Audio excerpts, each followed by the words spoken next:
Hi guys, welcome to NS creations of YouTube channel. Guys, ನಾನು Sagar ಎಚ್ಚಲ್ಗೌಡ. Guys, ಈ ಒಂದು ವಿಡಿಯೋದಲ್ಲಿ ನಾನು ನಿಮಗೆ ಏನು ತಿಳಿಸ್ಕೊಡ್ತೇನೆ ಅಂತ ಅಂದರೆ ನಿಮ್ಮ ಒಂದು ವಾಟ್ಸಪ್ ಕೀಬೋರ್ಡ್ನಲ್ಲಿರುವಂಥ 4 ಹಿಡನ್ ಟ್ರಿಕ್ ಬಗ್ಗೆ ನಾನು ನಿಮಗೆ ತಿಳಿಸ್ಕೊಡ್ತೇನೆ ಗೈಸ್. ಹೌದು ಗೈಸ್, ಈ ಒಂದು ಕೀಬೋರ್ಡ್ನಲ್ಲಿರುವಂಥ 4 ಹಿಡನ್ ಟ್ರಿಕ್ ಯಾವುವು ಮತ್ತು ಅದನ್ನು ಯಾವ ರೀತಿ ಯೂಸ್ ಮಾಡಬೇಕು ಆನಂದ ಕಂಪ್ಲೀಟ್ ಇನ್ಫಾರ್ಮೇಷನ್ ಈ ಒಂದು ವಿಡಿಯೋದಲ್ಲಿ ನಾನು ನಿಮಗೆ ತಿಳಿಸ್ಕೊಡ್ತೇನೆ. ಅದಕ್ಕೂ ಮುಂಚೆ ನೀವು ಇನ್ನೊಂದು ನಮ್ಮ ಚಾನಲ್ಗೆ ಸಬ್ಸ್ಕ್ರೈಬ್ ಆಗಿಲ್ಲ ಅಂದರೆ ಕೂಡಲೇ ಸಬ್ಸ್ಕ್ರೈಬ್ ಆಗಿ ಮತ್ತು ಪಕ್ಕದಲ್ಲಿರೋ ಬೆಲ್ ಬಟನನ್ನು ಪ್ರೆಸ್ ಮಾಡಿ. ನಾನು ಯಾವುದೇ ಒಂದು ಹೊಸ ವಿಡಿಯೋ ಅಪ್ಲೋಡ್ ಮಾಡಿದ್ರು ನಿಮಗೆ ನೋಟಿಫಿಕೇಶನ್ ಆಗಿ ಬರುತ್ತೆ.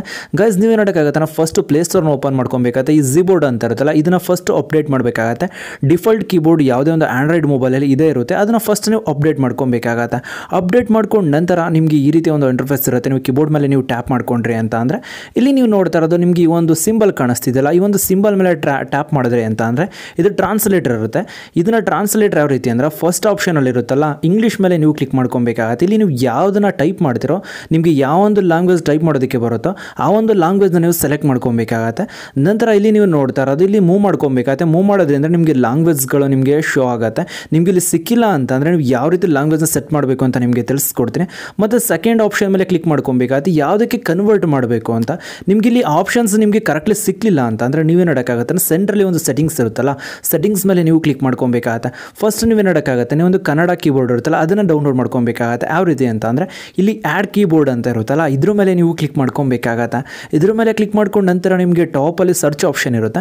ಸರ್ಚ್ ಆಪ್ಷನ್ ಮೇಲೆ ನೀವು ಕ್ಲಿಕ್ ಮಾಡ್ಕೊಬೇಕಾಗತ್ತೆ. ಕ್ಲಿಕ್ ಮಾಡ್ಕೊಂಡು ನಂತರ ನೀವೇನು ಮಾಡೋಕ್ಕಾಗತ್ತೆ ಅಂದರೆ ಇಲ್ಲಿ ಕನ್ನಡ ಅಂತ ಟೈಪ್ ಮಾಡ್ಕೊಬೇಕಾಗತ್ತೆ. ನೀವು ಟೈಪ್ ಮಾಡಿದ್ರಿ ಅಂತಂದರೆ ನಿಮಗೆ ಕನ್ನಡ ಇಂಡಿಯಾ ಅಂತ ಇರುತ್ತಲ್ಲ, ಅದನ್ನು ನೀವೇನು ಮಾಡೋಕ್ಕಾಗುತ್ತೆ ಅಂತಂದರೆ ಸೆಲೆಕ್ಟ್ ಮಾಡ್ಕೊಬೇಕಾಗತ್ತೆ. ಇಲ್ಲಿ ನೀವು ನೋಡ್ತಾ ಇರೋದು ಸೆಲೆಕ್ಟ್ ಮಾಡ್ಕೊಂಡಿದೆ. ಸೆಲೆಕ್ಟ್ ಮಾಡ್ಕೊಂಡು ನಂತರ ಡನ್ ಮೇಲೆ ಇಲ್ಲಿ ಕ್ಲಿಕ್ ಮಾಡ್ಕೊಬೇಕಾಗತ್ತೆ. ಕ್ಲಿಕ್ ಮಾಡ್ಕೊಂಡು ನಂತರ ಆ್ಯಡ್ ಕೀಬೋರ್ಡ್ ಅಂತ ಇರುತ್ತೆ, ಅದ್ರ ಮೇಲೆ ಕ್ಲಿಕ್ ಮಾಡ್ಕೊಂಡು ಬ್ಯಾಕಿಗೆ ಬಂದ್ರಿ ಅಂತ ಅಂದರೆ ಒಂದು ಟ್ರಾನ್ಸ್ಲೇಟರ್ ಮೇಲೆ ಕ್ಲಿಕ್ ಮಾಡ್ಕೊಬೇಕಾಗತ್ತೆ. ನೀವೇನು ಟೈಪ್ ಮಾಡ್ತೀರೋ ಇಂಗ್ಲೀಷ್ನಲ್ಲಿ ನೀವು ಟೈಪ್ ಮಾಡಿದ್ರಿ ಅಂತ ಅಂದರೆ ಅದೇನಾಗಿರುತ್ತೆ ಅಂತ ಅಂದರೆ ಕನ್ನಡಕ್ಕೆ ಕನ್ವರ್ಟ್ ಆಗಿರುತ್ತೆ. ಇಲ್ಲಿ ನೀವು ನೋಡ್ತಾ ಇರೋದು ಈ ರೀತಿ ಇರುತ್ತೆ.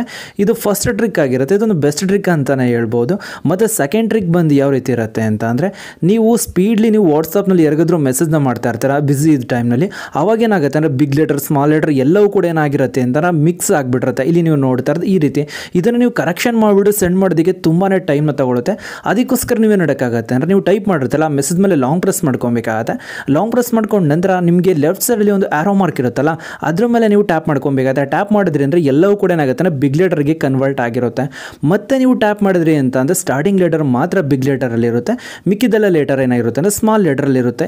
ಈ ರೀತಿ ನೀವೇ ನೋಡೋದಂದರೆ ಟೈಮ್ ಸೇವ್ ಮಾಡ್ಕೊಬೋದು. ನೀವು ಸ್ಪೀಡ್ಲಿ ಟೈಪ್ ಮಾಡೋ ಟೈಮಲ್ಲಿ ಮಿಸ್ಟೇಕ್ಸ್ ಆದ್ರೂ ಕೂಡ ಈ ರೀತಿ ನೀವು ಸಾಲ್ವ್ ಮಾಡ್ಕೊಬೋದು. ನಂತರ ಸೆಂಡ್ ಬಟನ್ ಮೇಲೆ ಕ್ಲಿಕ್ ಮಾಡಿದ್ರಿ ಅಂದರೆ ಸೆಂಡ್ ಆಗಿರುತ್ತೆ. ಮತ್ತು ಒಂದು ಥರ್ಡ್ ಟ್ರಿಕ್ ಬಂದು ಇದು ಕೂಡ ಒಂದು ಬೆಸ್ಟ್ ಟ್ರಿಕ್ ಅಂತಲೇ ಹೇಳ್ಬೋದು. ಇಲ್ಲಿ ನೀವು ನೋಡ್ತಾ ಇರೋದು ನಿಮಗೆ ಇಲ್ಲಿ ಒಂದು 3 ಡಾಟೆಡ್ ಲೈನ್ ಇರುತ್ತಲ್ಲ, ಇದ್ರ ಮೇಲೆ ನೀವು ಕ್ಲಿಕ್ ಮಾಡ್ಕೊಬೇಕಾಗತ್ತೆ. ಕ್ಲಿಕ್ ಮಾಡ್ಕೊಂಡು ನಂತರ ಇಲ್ಲಿ ಥೀಮ್ಸ್ ಅಂತ ಇರುತ್ತಲ್ಲ, ಥೀಮ್ ಮೇಲೆ ನೀವು ಟ್ಯಾಪ್ ಮಾಡಿದ್ರಿ ಅಂತ ಅಂದರೆ ಟಾಪಲ್ಲಿ ಒಂದು ಆಪ್ಷನ್ ನಿಮಗೆ ಥೀಮ್ ಸಿಂಬಲ್ ಇರುತ್ತೆ, ಅದ್ರ ಮೇಲೆ ಕ್ಲಿಕ್ ಮಾಡ್ಕೊಬೇಕಾಗತ್ತೆ. ಮತ್ತು ಇಲ್ಲಿ ಮೈ ಥೀಮ್ ಪ್ಲಸ್ ಮಾರ್ಕ್ ಇರುತ್ತಲ್ಲ, ಅದ್ರ ಮೇಲೆ ಟ್ಯಾಪ್ ಮಾಡಿದ್ರಿಂದ ಡೈರೆಕ್ಟ್ ನಿಮ್ಮ ಒಂದು ಗ್ಯಾಲರಿ ಓಪನ್ ಆಗುತ್ತೆ. ಗ್ಯಾಲರಿ ಓಪನ್ ಆಗಿದ್ದ ನಂತರ ನಿಮ್ಮ ಒಂದು ಕೀಬೋರ್ಡ್ಗೆ ಯಾರ ಪಿಕ್ಚರ್ನ ಸೆಲೆಕ್ಟ್ ಮಾಡ್ಕೊಬೇಕು ಅಂದ್ಕೊಂಡಿರ್ತೀರೋ ಅವರ ಪಿಕ್ಚರ್ನ ಸೆಲೆಕ್ಟ್ ಮಾಡ್ಕೊಬೇಕಾಗತ್ತೆ. ನಂತರಲ್ಲಿ ಅಡ್ಜಸ್ಟ್ಮೆಂಟ್ ಮಾಡ್ಕೊಬೇಕಾಗತ್ತೆ. ಅಡ್ಜಸ್ಟ್ಮೆಂಟ್ ಮಾಡ್ಕೊಂಡು ನಂತರ ನೆಕ್ಸ್ಟ್ ಮೇಲೆ ಕ್ಲಿಕ್ ಮಾಡ್ಕೊಬೇಕಾಗತ್ತೆ. ಇಲ್ಲಿ ನೀವು ನೋಡ್ತಾ ಇರೋದು ಒಪಾಸಿಟಿ, ಪಿಕ್ಚರ್ ಒಪಾಸಿಟಿ ಜಾಸ್ತಿ ಬೇಕು ಅಂತಂದರೆ ಇನ್ಕ್ರೀಸ್ ಮಾಡ್ಕೊಬೇಕಾಗತ್ತೆ ಅಂದರೆ, ಮತ್ತು ಇಲ್ಲಿ ಕಡಿಮೆ ಇರಲಿ ಅಂತಂದರೆ ನೀವು ಡಿಕ್ರೀಸ್ ಮಾಡ್ಕೊಬೇಕಾಗತ್ತೆ. ನಂತರ ಇಲ್ಲಿ ನೀವು ನೋಡ್ತಾರೆ ತುಂಬಾ ಬ್ಯೂಟಿಫುಲ್ ಆಗಿ ಏನಾಗ್ತಾ ಇರುತ್ತೆ ಅಂದರೆ ಒಂದು ಕೀಬೋರ್ಡ್ ನಮಗೆ ಶೋ ಆಗ್ತಾ ಇರುತ್ತೆ. ನಂತರ ಇಲ್ಲಿ 4th ಟ್ರಿಕ್ ಬತ್ತಿ ಅಂದರೆ 3 ಡಾಟೆಡ್ ಲೈನ್ ಮೇಲೆ ಕ್ಲಿಕ್ ಮಾಡ್ಕೊಬೇಕಾಗತ್ತೆ. ಇಲ್ಲಿ ಫ್ಲೋಟಿಂಗ್ ಅಂತ ಇರುತ್ತಲ್ಲ, ಅದ್ರ ಮೇಲೆ ನೀವು ಟ್ಯಾಪ್ ಮಾಡಿದ್ರಿ ಅಂತ ಅಂದರೆ ನಿಮ್ಮ ಒಂದು ಕೀಬೋರ್ಡ್ನ ನೀವು ಎಲ್ಲಿಗೆ ಬೇಕಾದರೂ ಮೂವ್ ಮಾಡ್ಕೊಬೋದು. ನೀವು ಮೆಸೇಜ್ ಟೈಪ್ ಮಾಡೋ ಟೈಮಲ್ಲಿ ನಿಮ್ಮ ಪಕ್ಕದಲ್ಲಿ ಇರೋರು ನೋಡ್ತಾರೆ ಅಂದರೆ ಆ ಒಂದು ಮೆಸೇಜ್ ಮೇಲೆ ನಿಲ್ಲಿಸ್ಕೊಂಡು ಅದನ್ನು ನೀವು ಟೈಪ್ ಮಾಡಿಬಿಟ್ಟು ಸೆಂಡ್ ಮಾಡ್ಕೊಬೋದು. ಇಲ್ಲಿ ನೀವು ನೋಡ್ತಾ ಇರೋದು ಇವಾಗ ಏನಾಗುತ್ತೆ ಅಂದರೆ ನೀವು ಏನು ಟೈಪ್ ಮಾಡಿ ಸೆಂಡ್ ಮಾಡಿದ್ರಿ ಅಂತ ಯಾರಿಗೂ ಕೂಡ ಗೊತ್ತಾಗೋದಿಲ್ಲ. ಈ ಟ್ರಿಕ್ಸ್ಗಳನ್ನ ಮಾಡೋದಕ್ಕೆ ನೀವು ಬೇರೆ ಯಾವುದೇ ಒಂದು ಕೀಬೋರ್ಡ್ ನೀವು ಡೌನ್ಲೋಡ್ ಮಾಡ್ಕೊಳ್ಳೋ ಅವಶ್ಯಕತೆ ಇರೋದಿಲ್ಲ. ನಿಮ್ಮ ಒಂದು ಮೊಬೈಲಲ್ಲಿ ಇರುವಂಥ ಕೀಬೋರ್ಡ್ನಲ್ಲೇ ಈ ರೀತಿ ನೀವು ಮಾಡ್ಬೋದು ಗೈಸ್. ನಾನಿವಾಗ ನಿಮಗೆ ತಿಳಿಸ್ಕೊಡಿ ಸಿಂಪಲ್ ಟ್ರಿಕ್. ಏನಾದರೂ ನಿಮಗೆ ಇಷ್ಟ ಆಯಿತು ಅಂತ ಅಂದರೆ ಪ್ಲೀಸ್ ಲೈಕ್ ಮಾಡಿ, ಶೇರ್ ಮಾಡಿ ಮತ್ತು ಸಬ್ಸ್ಕ್ರೈಬ್ ಆಗೋದನ್ನು ಮರಿಬೇಡಿ guys. Thank you for watching guys.